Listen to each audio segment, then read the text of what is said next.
ఇప్పుడే జీ5 app download చేయండి. చూడండి మీ ఫేవరెట్ టీవీ షోస్ ఎప్పుడైనా ఎక్కడైనా. మీ నలుగురు నాకు పంచ ప్రాణాలు. మీ అందరి జీవితాలు బాగుండాలని నేను కోరుకుంటాను, గాని మీ మీద మచ్చ పడుతుందంటే నేను భరించలేను. అందుకే అలా అడిగాను. ఇక ఆ విషయం గురించి వదిలేయమ్మా. నీకు మీ చెల్లెళ్ళ మీద చాలా ప్రేమ ఉందా బావా? చాలా అంటావేంటి? ఇప్పుడే అన్నాను కదా పంచ ప్రాణాలు అని.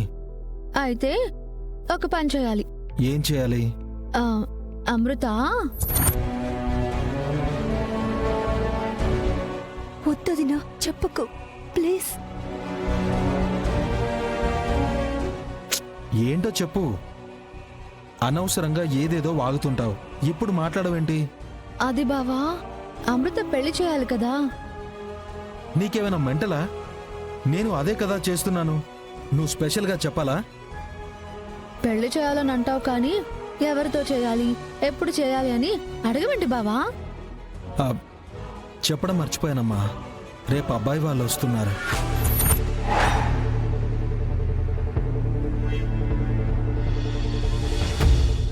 ఏ అబ్బాయి? అదే శ్రీవల్లిని కాదని నిన్ను పెళ్లి చేసుకుంటానన్నాడు కదా, ఆ అబ్బాయి.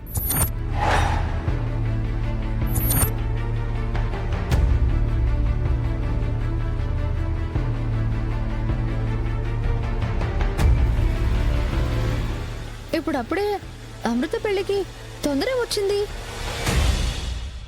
ఇంకా మంచి సంబంధం వస్తుందేమో చూద్దాం బావా. మంచి సంబంధమే ఇది. అమృత అక్కడ సుఖంగా ఉంటుందని మాటిచ్చారు కదా. ఇంకా ఆలోచించడం ఏంటి? రేపే మంచి రోజు. పండగ పూట ముహూర్తాల గురించి మాట్లాడుకోవాలి. అది కాదు బావా, తనకి పెళ్లి ఇష్టం ఉందో లేదో అడిగేసి ఏర్పాట్లు చెయ్యి. తను ఇష్టం అంటేనే కదా. శ్రీవల్లి పెళ్లి గురించి కూడా నేను ఆలోచించకుండా అమృత పెళ్లి చేయడానికి సిద్ధపడ్డాను. ఈ సంబంధం అమృతకి ఇష్టమే. వాళ్ళకి అమృత బాగా నచ్చింది. మంచి ముహూర్తాలున్నాయి. ఈ పెళ్లి జరిగిపోవాలి. వద్దన్నయ్య.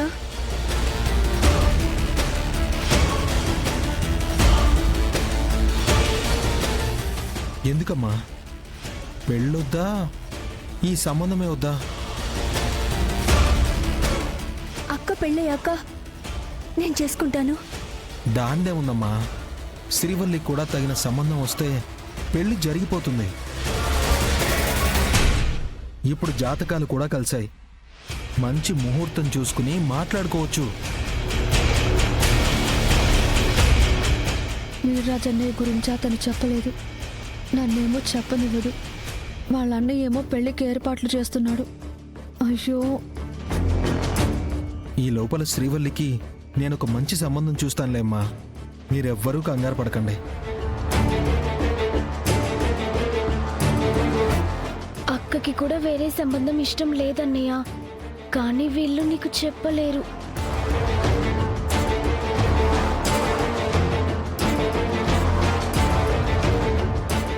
బావా, మరి వెంకటపతిరాజు గారు?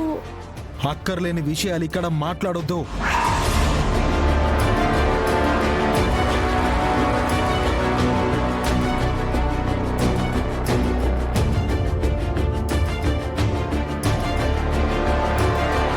జీ5 యాప్ డౌన్లోడ్ చేసి అన్ని ఎపిసోడ్స్ పూర్తి ఉచితంగా చూడండి.